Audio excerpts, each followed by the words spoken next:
Hello, and thank you for tuning into my video. I would like to welcome you to part 3 of our review of our governing documents at Riverbend. In part 3 of this video series, we'll be reviewing the section of Robert's Rules of Order concerning the interruption of a member assigned to the floor.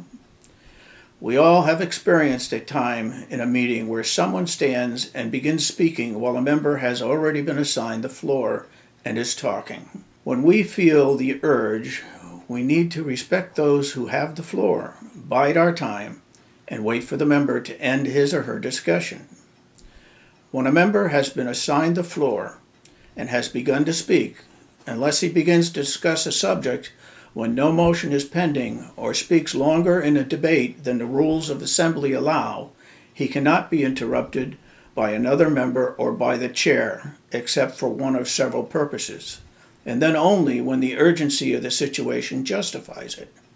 There are several circumstances where a member may be interrupted. I won't be reviewing these specific circumstances when a member can be interrupted, as they are lengthy and cumbersome to discuss. Should none of these instances apply, the member cannot be interrupted. If an interruption occurs for any of the circumstances listed in Robert's Rules of Order, the member who had the floor does not lose it, although he takes his seat while the interrupting matter is being attended to. As soon as the interruption has been disposed of, the chair directs him to rise and proceed by saying, for example, "Mr. Lewis has the floor." When a member has risen to claim the floor or has been assigned the floor, it is out of order for another to call out a motion to adjourn or a motion to lay the pending question on the table.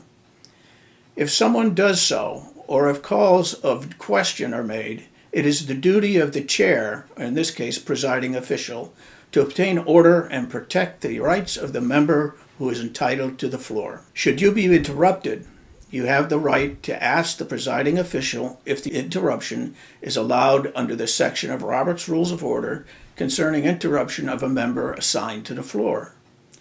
Remember, it is the duty of the presiding official to protect your rights when you are entitled to the floor. To recap, we reviewed when a member has been assigned the floor and has begun to speak, he cannot be interrupted by another member or by the chair. We reviewed there are circumstances when a member can be interrupted. We reviewed the duty of the chair when an interruption occurs. In our next video, we'll review point of order under Robert's Rules of Order. Finally, I would like to thank you again for taking your valuable time in viewing this video. If you have any questions or input, please add them in the comment section on the YouTube page below, or send me an email using my address at the bottom of my email correspondence. I look forward to seeing you in my next video. Take care, be well, and be safe.